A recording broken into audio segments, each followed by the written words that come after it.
Good evening, Galion, and welcome to Facebook Live with Mayor Tom O'Leary. Had a busy weekend and last several days here in Galion with the opening of the new Bell store and DQ.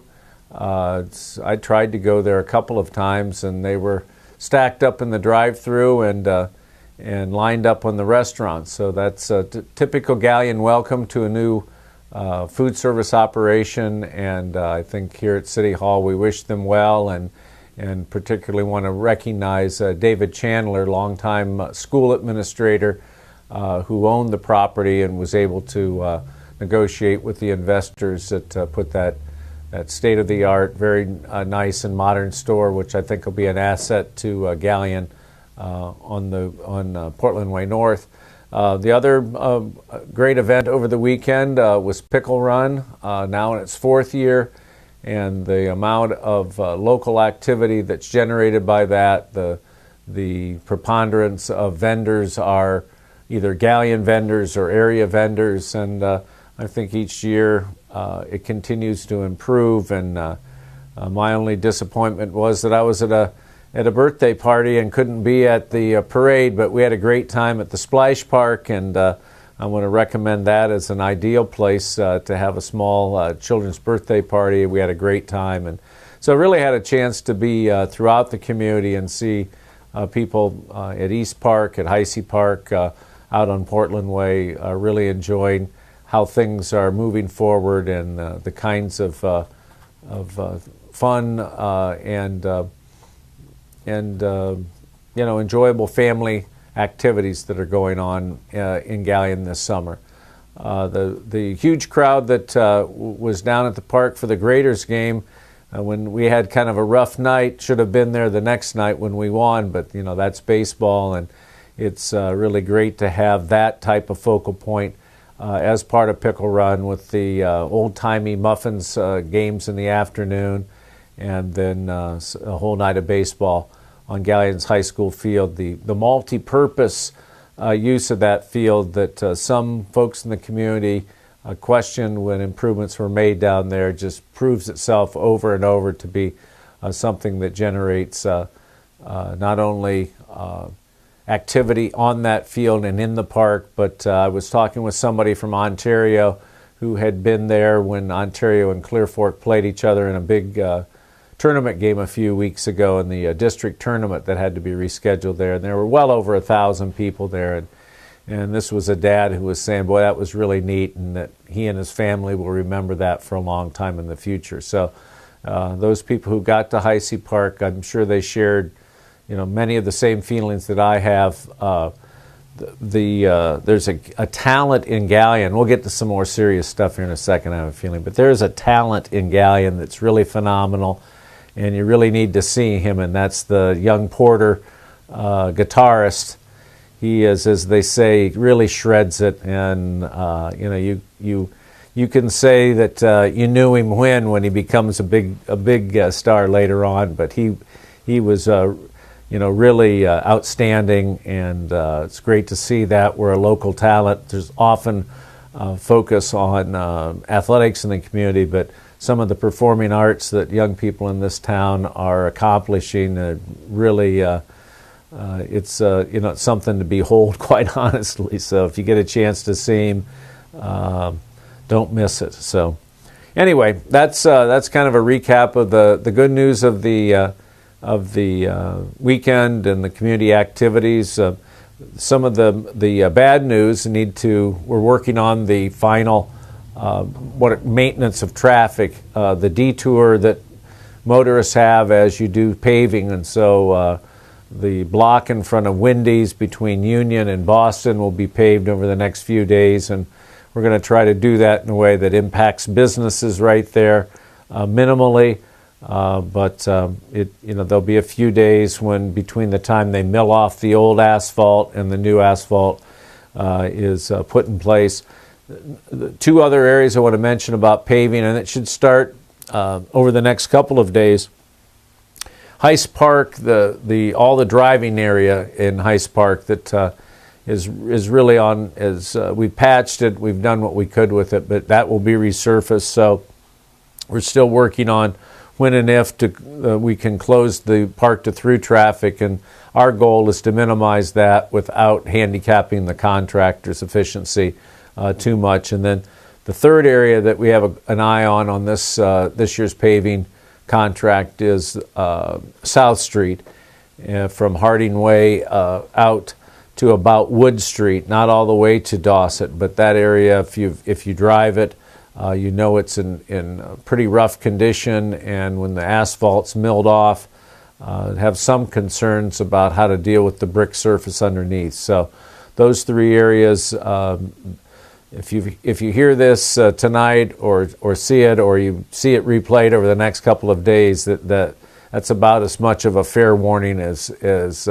we can get you as it relates to those residential street paving this year. So I'll stop with that and see if there's any questions that are out there, and anyone viewing tonight. Not yet, Mayor. Okay. See what else is out there. We are. I'd mentioned just in passing a couple weeks ago the award of the $2 million to widen Portland Way, and we've been in initial meetings with engineer, and we're looking at ways to build that project so that it minimizes traffic. I think it's safe to say that we will maintain traffic in two directions, as distinguished from the complete closure and the single directional traffic that were the maintenance of traffic schemes that were utilized when we did the other 2 or 3 projects along Portland Way. So it's out in the future, a few years, but I think that it's going to be a great improvement. And like a lot of other highway improvements, the money and the actual project follows several years behind the point when everyone realizes something that needs to be done. But that's what comes with drawing down $2 million of our gas tax dollars, the federal gas tax dollars, into a project that you step into a time frame and a regulatory world that really we don't control. But I honestly don't see how the community could afford this big a project, this big a necessary project, if we didn't infuse some non-local dollars. So that's really under development now, and what I expect will happen is that the development will continue, and the amount of traffic that we're dealing with when the project's built in the early 2020s will be even more of a challenge than the traffic that I think everyone who is out on Portland Way, either going south or north, recognizes that there are just a lot more traffic than there used to be. So those are some of the items that I think will impact all of us. Just mention 1 or 2 other items. If there are any questions, I understand a night like this, there's a lot of competition for people's time, but I also know that this medium allows the conversation to be shared tomorrow, the next day, or whatever. Last Friday, Bob Johnston retired from the city for a second time, this time as a building inspector, a code inspector, and zoning inspector, all rolled up into one part-time job. So Bob came on board really at the beginning of this mayoral system, and is one of the primary reasons that you see development happening in the community, from the way he interacts with people who want to do development and tries to get the project approved through zoning, and then also working with residential expansions. While the nature of that job is you don't make everyone happy, he certainly bears or deserves a lot of the credit for the uptick in activity, and there more than one time where the easy answer would have been to say no and tell the developer to come back when he works it out or she works it out, and instead the city has taken a let's solve this problem approach, and Bob was really at the forefront of that. and then in the other connection has really worked well at pointing out some of the issues in the 2008 zoning ordinance that were really contradictory to or heading to conflict with trying to make improvements on existing lots and in some of the residential neighborhoods that for which setbacks and land use restrictions were limiting the kinds of improvements that homeowners could make on their property. So we're in the process of looking for somebody to replace him, and it's going to be difficult to find someone who is interested in working part-time but putting out that full-time effort. So we've interviewed some people here at City Hall and have a few more interviews lined up, and anyone who hears about Bob's leaving the city and is interested and believes they're qualified for the position, we'll keep the door open or the window open for resumes, probably right up until the time we make a final selection. We can do that because it's a mayoral appointment. It's not a civil service appointment, so that the time frames and our ability to work to find the right candidate don't work against finding that candidate and in favor of a certain process. So again, thank Bob for his efforts. We've worked together over the past 5 years, and it's the kind of job where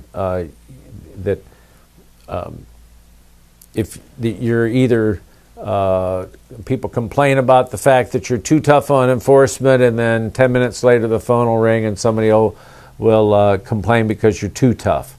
So I think we'll be hard-pressed to find somebody who tries to balance between maintaining order and compliance with our zoning building codes and also kept the ball rolling in terms of development. So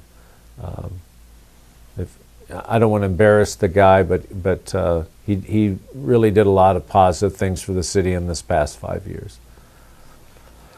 Okay, Mayor, our first question tonight comes from Ashley. She would like to know, are there any plans on bringing another grocery store into the building where Geyer's was? I think the short answer to that question is yes. And I mentioned this the last couple of Facebook lives. Our focus is to work with the landlord, and that we've been doing. I know they have at least 2 different prospects that are continuing to look at occupying that facility, and I'm reasonably optimistic. There is such a driving interest among the owners of the shopping center, and I know they recognize that not only is the rest of their property more valuable with a good anchor tenant, but I do believe that they understand that a community needs more than just one grocery store. And while Drug Mart and Save-A-Lot and the dollar stores, Dollar General, Dollar Tree, those places are filling the niche a little bit, we really need a grocery store. And Ashley, I think you speak for a lot of people who are curious about that. And we continue to support the efforts of the landlord, and I think that's really the best way. When the mayor of the city's there's a specific request for us to do something, we'll be there to try to make that happen. And we're as motivated as it sounds like Ashley is to get a new grocery store in here. Okay, next question tonight comes from Emily. Is there a plan for a stoplight at the intersection of 598 and Grant Road? Yeah, there's really what will end up being 3 different parts of the improvements from, let's say, Arby's, that general area near Carter Drive, and Route 30. And in the very short term, the widening to allow access in and out of the new 24 store. That'll be the first phase, and that contract's already been let. The next step will be to request of ODOT redetermination of the warranting of a traffic signal. And this will maybe get a little bit wonky. I'll try to make it as short as possible. Until half of the intersection of Branton 598 was in the city limits, ODOT had jurisdiction over whether or not a traffic light went up. And there are certain criteria, warranting is the term that they use, that when we did the traffic study, the signal wasn't warranted. It's about a year and a half ago. It'll be, I think, 2 years in November, roughly.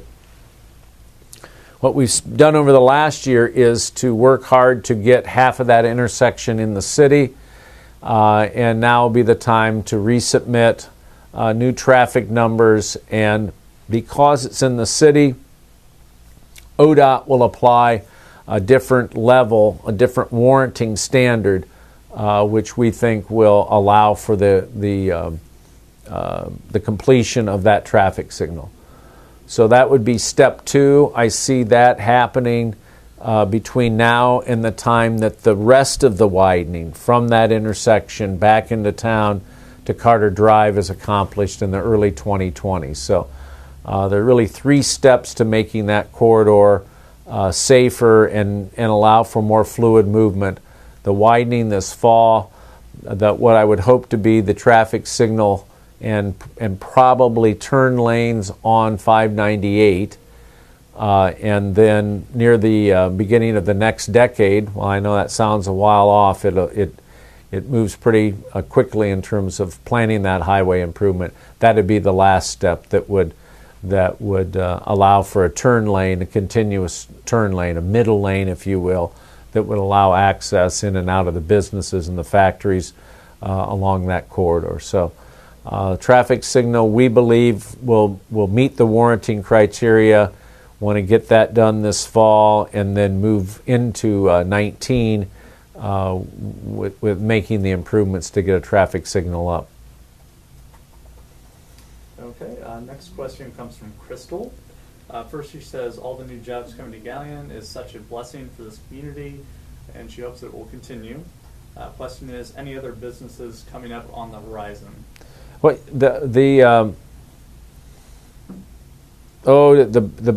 to use a poker analogy, the best way to ruin a good night at the poker table is to start talking about how it's going. And I would say that we continue to work at it. There are a couple of projects in the wind. However, there's 2 things that I think stand in the way right now of us being in a position to really attract what one might describe as a larger employer. And it's not oftentimes what you hear about the workforce. I don't want to get off and not answer the question, but for a few years it's we don't have the workers, we don't have the people who are qualified, and while all that's true, it doesn't solve the problem. And for me, what the solution to this growth in the community has to do with providing housing. When we succeed in locating an industry, and let's just say for the sake of argument, there's 50 new jobs. There aren't 50 places in this community for people to live, to come to town to work. In many respects, not entirely, most of the able-bodied people who want to work are working in the community. And so what we really need to do is work, on developing more housing, so when we land a big investment, there's a place for those workers to live. Worst thing would be to have them driving here from neighboring communities because they couldn't find suitable places to live. The second issue is something that I've been trying to provide general attention throughout the county for a number of years, quite honestly, and that is there are really no developed sites. I mean, it was in the mid-1980s, and believe me, I know because I was there, when the decision was made to boldly put in the industrial park that's known as Crossroads. Since then, there really have been no industrial sites located, and Galion, in the years right before 30 was open, all the little industrial, not little, that sounds wrong, but the sites out on freeze works out in that General Pico area filled up with existing businesses that relocated. So it's we really are in need of making one of the top priorities in order to attract the jobs that Crystal's saying that we all want. They have to have a place to locate, and it has to be a quality industrial park site, much as Crossroads was and is. And those two ingredients, having a growth move on housing so that when we attract new industry, there are places for new workers to move to Galion and live, and then also a site where an industry that wants to construct a new facility has a place to do that. Now, we'll continue to work with the existing inventory of buildings. There was some questions today about a vacant factory and whether it was retained its zoning classification as industrial or had lost that because it had been vacant for a while. So we'll continue to work that small inventory of vacant existing industrial buildings, but we really need to recognize the need to research, invest, find the new parcel of ground in the Galion area and get a new industrial park site here to serve not just today but the future of employment in the community. Okay. Next question is, has the Pico building been sold? Yeah, not since last November. It was secured by J&F Construction, and that's, when the previous question, are there any nibbles on the line, so to speak? That represents the best place where we're presenting the community and have a couple of prospects interested, but I don't want to sound like that development director that always ends up finishing in second place. I'm not talking about anybody who's doing that in the community, but you often see that. It's like, oh, we were second, and we were second. Well, we really are working hard to secure something. The plan there, I think generally by the developer, and I think the city is supportive of it, is to retain the existing Pico buildings that have a future, and then the buildings, basically the stuff built in the 50s or early 60s, is functionally obsolete. You often hear that talking about bridges and highway structures. Well, those buildings are functionally obsolete. Their ceilings aren't tall enough, and they really aren't energy efficient. So the plan would be to retain some of the buildings that are really still modern enough, state-of-the-art, and then demolish what's out there and then redevelop it with new spec buildings or new buildings built for clients. I think it's important to remember that's not inconsistent with what I just said about a new industrial park, because there are really only 60 or 70 acres out there that J&F acquired. So that's 3 or 4, depending on the size of the businesses.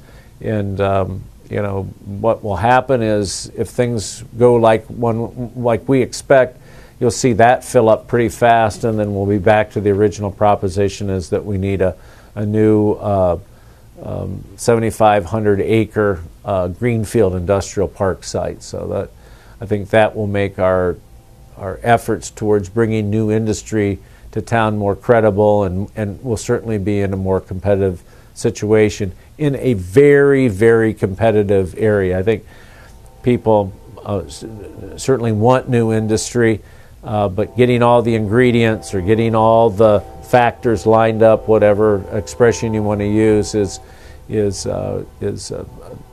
an effort that takes a lot of skill, a lot of cooperation, and candidly being there at the right time with the right product for the right industry. All right, that's what we got for tonight. The council meeting tomorrow night, really not a whole lot on the agenda, and we'll continue to utilize this forum on the Monday before council meetings to keep people informed. And I would say, if you, over the next 4 nights, if you're not busy, go on down to Heist Park, and the Galion Graders will entertain you, and the young men could use all the fan support they can get as they continue to fight through the season and try to earn a playoff berth. So good night, and let's keep it moving in Galion. Let's keep moving forward and staying miles ahead. Okay. Good night.